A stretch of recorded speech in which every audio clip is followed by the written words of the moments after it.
Hello everyone, we're approaching the end of July, which means we're coming up on Gen Con season. Now, I will be there this year, but I'm going to try something a little bit different. Instead of uploading multiple videos at the end of the day, what I'm going to do is actually go live for one video to discuss my Gen Con experience for that day, and this not only allows me to do a much easier upload and dealing with, of course, the internet and stuff. Also, you can react right away to me, and if there's something I missed or you should say, oh, but what about this booth, I should be able to check it out and hopefully talk about on the next live stream.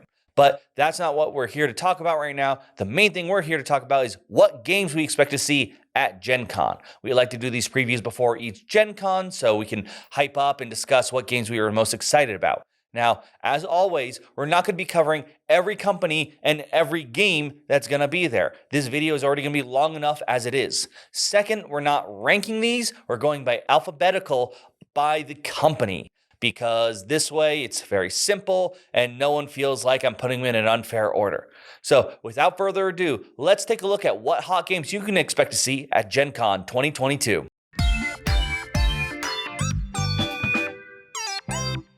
So out of the gate, we're starting off with 25th Century Games. The first one I actually want to talk about from them is Blazon. This is a game in which you are crafting your crest, and there's different ways to earn points depending on how you place them, and it also comes with these creature meeple, I guess what you can call them, sort of the same symbols that you would actually see on crests, your dragon, your deer, your lion, and it looks like a really clever way of crafting and earning points with creating something that would be really cool to keep around. Next, though, is not a big surprise at all. It's Raw. I'm sure a lot of people are excited to see this new edition.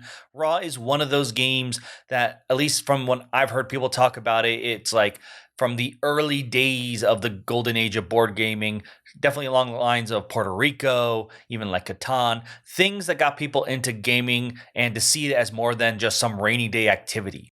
Next up, we have an old favorite who usually tops the list because of their name, Alderac Entertainment Group, or AEG. Now, they have mostly new games showing up there. The big ones I'm keeping an eye on are the Guild of Merchant Explorers. We actually got to play this, I believe it was actually last Gen Con, a really cool exploration game that had some really fun mechanics. I only even got to play just a few rounds, but definitely something that got me hooked, and I'm very excited to see if I can get a full playthrough. Then we've also got Wormholes. This seems to be a game all about space exploration and pickup delivery, but also setting up routes that anyone can use, but you pretty much put a toll on it. But I would be remiss without mentioning any Smash Up, and there should be the new Smash Up Disney edition there. This is actually them pairing up with the Op, similar to the Marvel one, and this will have all your favorite Disney characters, or at least a bunch of them, being able to smash up together. I'll have to see what the mechanics are here and how this will update my Smash Up list. We now move on to Bezier Games, who usually I expect something werewolf related. I mean, it's now in their logo. However, the games that I'm most interested in seeing that are coming from there aren't actually werewolf related. The first one is the collector's edition of Castles of Mad King Ludwig. They had, I believe, the Suburbia collector's edition last year. I wonder if we're going to start seeing more collection editions once per year, usually on Kickstarter, then appearing around Gen Con for more regular pickup. Then the other one is a bit new. It's called Cat in the Box. This seems to be a trick-taking game, but the idea that makes this one stand out is the cards in your hand aren't actually color-coded yet. Depending on the state of the board and where certain tokens are, that will define what color the card is. And I'm curious because it seems to be you have to be careful if you play a card of a number that's already been claimed to that color. While trick-taking is not my favorite mechanic, the idea that the cards can change color midway through the game depending on how you or your opponents are placing tokens sounds very interesting to me. Board and dice are going to be there with some games that are much heavier, such as Founders of Teotihuacan, as well as maybe some lighter ones like the new expansion for Mandala Stones, Harmony. But the big one that everyone seems to be excited about from them is Terracotta Army. This game will have you build the famous Terracotta Army, though it seems that while you're working together to actually build the army, you are trying to show the Emperor that you're the best one by obviously gaining more victory points depending on which soldiers you play, and I'm sure plenty of other fun, interesting mechanics. Our next up is Bright Eye Games with CoraQuests. This is one I remember hearing a lot about in the past. I believe, if I remember correctly, that this game was designed with a father and daughter, and this is the official release version. The art stands out because it looks like it was designed by kids, but at the same time, I feel it looks like it was polished up in some areas, adding some shadows. So it doesn't just look like some stick figures, but at the same time, it doesn't look like generic fantasy art we may see on plenty of other things. The game is a cooperative dungeon crawler designed for families, so if you fall into that category, I highly suggest you check this one out, as this could be the perfect one to bring to your family game night. I imagine the next company is one of the booths that are going to be crowded very early on because it's Capstone Games. Their game Arc Nova was technically released beforehand, but I still imagine that it's going to sell out relatively fast there, as it seems to be a lot of people's favorite game this year, or for the few who were able to get it early last year. But they will also have some stuff for Terra Mystica. Terra Mystica is a very popular but heavy Euro game. It's one that I've not played in a while, so it's very interesting to see it's getting multiple new updates recently. The first one's going to be the autonomous solo box, so this way you can play solo. I think that's always perfect, especially for some of these heavier games. In case you are a big fan of Terra Mystica, they'll also have the big box there. So this way you can fit everything into one box. Once again, you know I'm always happy to have new storage systems. Czech Games Edition will be shooting for the stars. First off with the Galaxy Trucker Keep on Trucking expansion. This will go along with the remake that they previously released. But if the randomness from Galaxy Trucker is a bit too much for you, there's the new game they have, Starship Captains. This one will have you take on the role of a starship captain, but instead of just randomly building your ship, it's going to have a bit more Euro-style mechanics with actions, making an engine, and upgrading your crew and ship. So it seems like we hit both ends of the wacky, crazy, and the bit more strategy-style games in space. Next up, we have Direwolf Games. It seems this company helps out with a lot of things because on Board Game Geek, they are attached to a lot of games. I don't know how they're related. I don't know if it's they publish them in specific areas, but they do have some games that they bring in-house. Two of them are ones that people are really excited about. The first one being Home Sweet Home, or not. This comes from Paul Peterson, who has had his handiwork in both Smash Up and the Pathfinder adventure games. In this one, though, you are working together to complete strange missions involving rearranging the house, be it because of aliens or Santa Claus. It sounds very interesting. The other one is the expansion for the Red Cathedral, subtitled Contractors.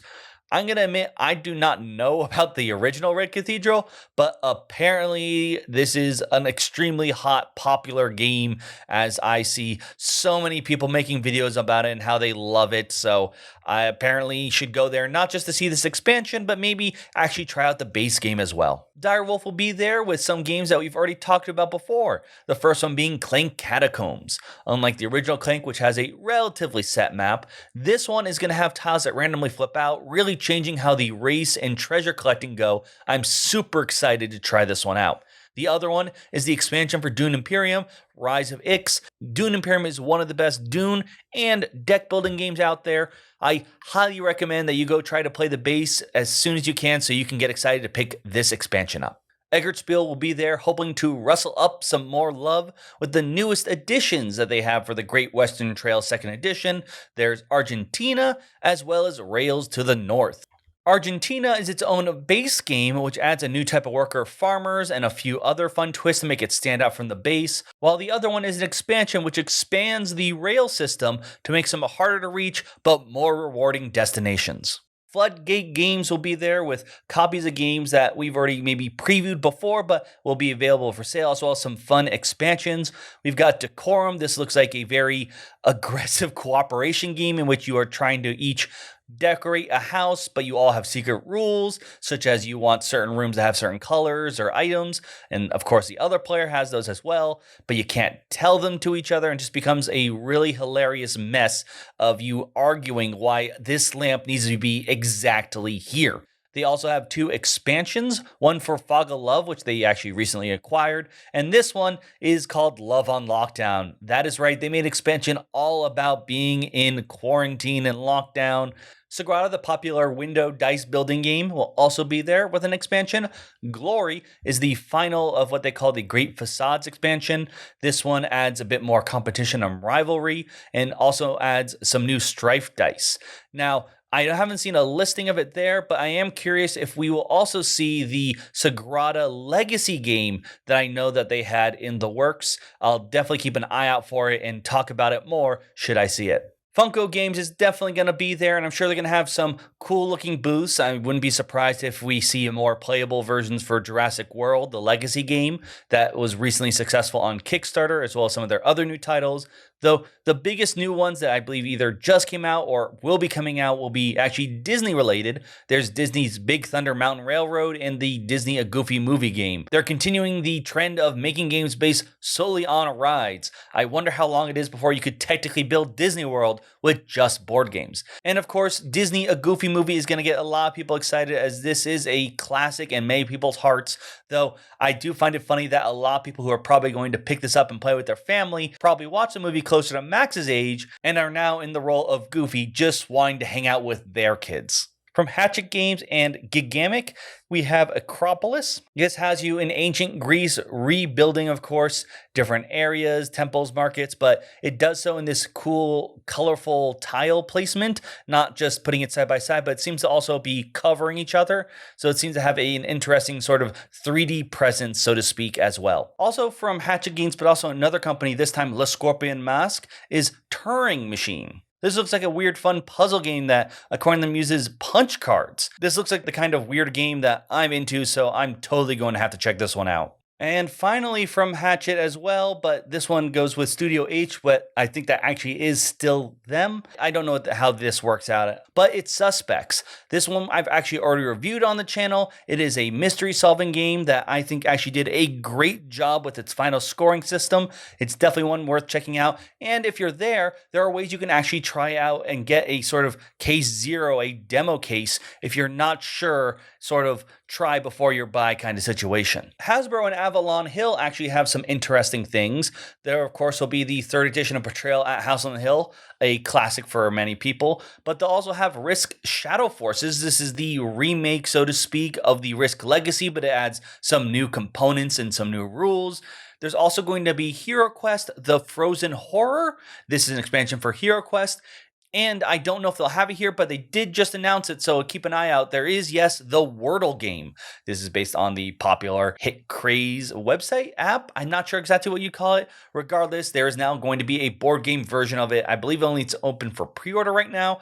So I don't know if they'll actually have a playable version there or purchasable version at Gen Con. Keymaster Games will be there with not only an expansion for Parks titled Parks Wildlife, but as well as a game titled Capers Europe. This is a 2-player drafting game when you're going to be fighting over Europe to get the most goodies. And of course, you'll have to see how well you can send your thieves to different locations and outthink your opponent.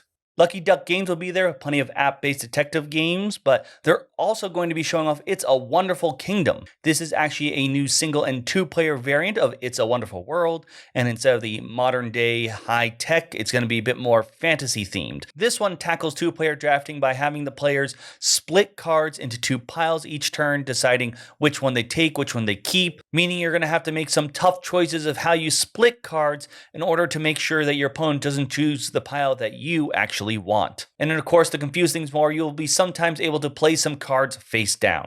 Mind Clash Games is going to be there with Septima. This is one I actually didn't hear about until recently. Apparently, you are building up a witch coven, trying to be careful of the townfolk around you in order to prove that you should be the next High Witch or Septima. It looks like there's a large board with plenty of different areas for you to interact, and I'm already curious to see what kind of witch tomfoolery we can get into. Oink Games is going to be there with some of their collection, but the big one I think that most people are going to be on the out for is Scout. It was a 2019 release, but it was nominated for Spiel, so I imagine this is going to be a game a lot of people now are going to want to check out. Now, I mentioned the op earlier with Smash Up Disney. They're going to be there as well, and I'm not sure if this will be at their booth, but also at Roxley's with their Marvel Dice Throne expansions. Sometimes I don't know exactly how this works with which company, if both can sell it or only one. Regardless, if you like Dice Throne and or Marvel, which I wouldn't be surprised, there is always so much Marvel nowadays, you can pick up either Black Widow, Doctor Strange, Captain Marvel, Black Panther, or the nice big pack of Scarlet Witch, Thor, Loki, and Spider-Man, which I believe is the Miles version of Spider-Man in particular. Osprey Games will be there, and the big hits I think that people are going to want from them are first Crescent Moon. This is an asymmetrical game. A lot of people I've seen compare it to Root, and in particular, it seems to be that kind of game too where you do need 4 to 5 players. But if you enjoy that asymmetrical combat style, this is definitely one to take a look at. The other game is Undaunted Stalingrad. I'm sure this standalone campaign game is a great addition to the popular World War II deck building game. So last Gen Con, I feel Pandasaurus was going all in on dinosaurs with their Dinosaur World and their Dinosaur Raw and Right. It seems this year is all about extreme sports. They have 2 games where you're riding on a board, though one on concrete and one through snow. The first one is Skate Summer. Now in this one, you are trying to perform combos and show off your sick moves, while Skull Canyon Ski Fest, you'll be either skiing or snowboarding, trying to decide whether you take longer routes for more points or whether you want to get down the mountain faster in order to get some of the more lucrative worker placement spots. Then finally, they have an interesting one called Wild Style. This one seems to be an area control game where you're controlling by tagging places across the city. However, in the description, it didn't say there are turns. Instead, once a round starts, everyone takes their actions at the same time.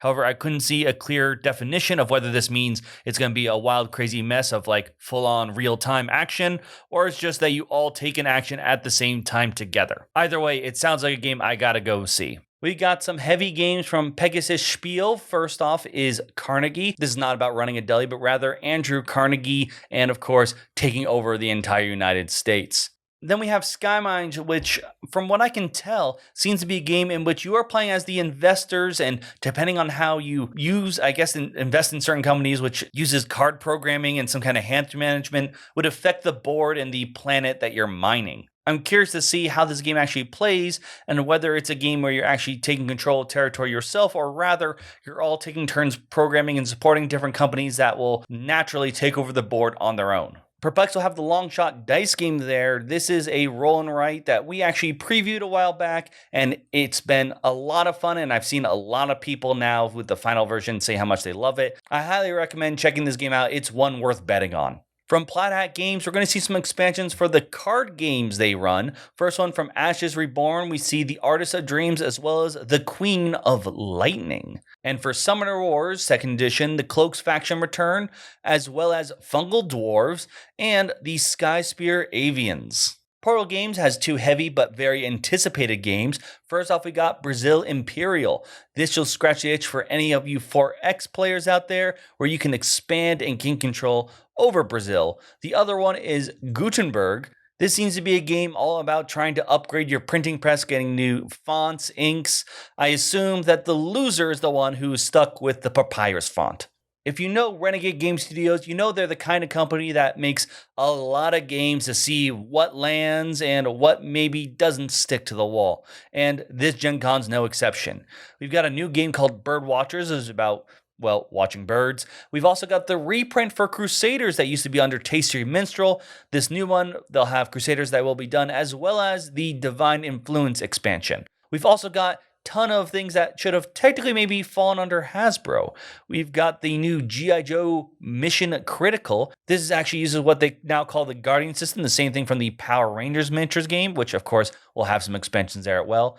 They also have plenty of deck builder games for all of Hasbro titles, be it G.I. Joe, Power Rangers, My Little Pony, Transformers. So if any of those things sound interesting to you, definitely check those out.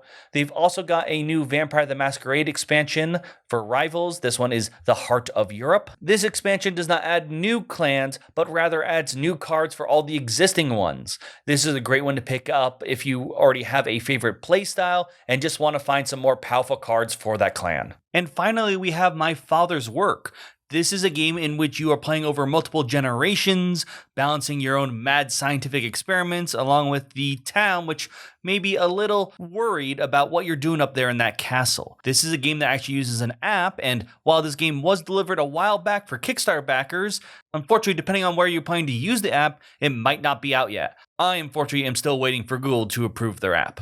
Shadowborn Games will be there with Oathsworn, its highly anticipated campaign game. However, despite all the fun shipping issues they've had to deal with, this game is finally being delivered to backers right now, so I wouldn't be surprised if we actually see some copies there. So Spin Master Games, they do a lot more lighter games, licensed games, but the big one from them that I think a lot of people are going to want to check out is Marvel Zombies Heroes Resistance. This is because this seems to be a much lighter and easier priced version compared to the very expensive and big one we saw on Kickstarter. So a lot of people, I'm sure, are going to want to check out what this has to offer and see if this is something that they would prefer to have in this style kind of game, or rather stick with all the minis that appeared in the Kickstarter. Thunderworks, which makes the Role Player series a game line which I love, has 3 new maps for their cartographers flip and write game. This one is maps 4, 5, and 6. One's a Frozen Expanse, one's Kethra Steppes, and the other is Hornhelm. So plenty, even more maps if you somehow went through all the previous ones. Then they also got something called 10 Penny Parks. This actually does not take place in that fantasy world. This one has you each building your own theme park, trying to build attractions that will attract the most visiting people, your VP tokens, so to speak. And obviously, whoever has the most VPs will be the winner. Wise Wizards is expanding its popular deck builder Star Realms with a new standalone Star Realms Rise of the Empire. This is actually a prequel to the actual storyline that we know and love from the regular Star Realms, but it's actually a legacy game. So you'll be playing over multiple scenarios, changing decks, cards, and seeing who gets the most wins and losses. And for anyone who is worried, this apparently is still compatible with any other Star Realms products after you finish the campaign. And finally, we have WizKids, and they're going to have Marvel Remix. We actually talked a little bit a while ago about this. This seems to be a new game style, with the first one using the Marvel license, which I'm sure is going to attract some people.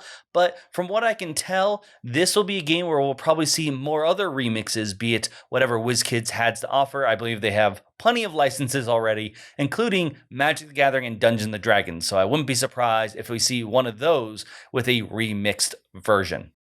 So those are a lot of games. There are plenty, and obviously I would love to play them all, but if I had to choose a few that I'm a bit more excited to try out, the first one's a little bit obvious, and that's Scout from Oink Games. I have not played this one. I know it technically came out a little bit earlier, but it was nominated this year for a Spiel, so I feel it's one I gotta go and try and seek out. I also just like Oink Games in general, so maybe I'll pick up some other stuff as well. Then there's also the Turing Machine game. I think this sounds really interesting. I love those puzzle deduction games, so this sounds like something that'd be right up my alley. And I won't lie, the Hasbro new version of the Risk Legacy game, I'm just curious to see how it goes. It was, if not the first, I can't remember exactly if we were playing it in tandem with Pandemic Legacy, because we were very late to that party, but I enjoyed how you named so much stuff in there, so it is sort of, maybe it's just nostalgia, but I want to see what they did and see if they actually made it, what changes they made would make it easier to have it hit the table and not just playing like a bunch of games of Risks back to back, because one player was, I don't know what they did, but when it came strictly just to Risk, the gods of luck were very angry at them. Moving on though. We've got Pandasaurus' ski game, the Skull Canyon Ski Fest game. I actually saw a teeny bit of this back at PAX Unplugged, but this is one I actually want to sit down and actually maybe play a little bit and see how the game flows. So I'm a bit more curious about that one.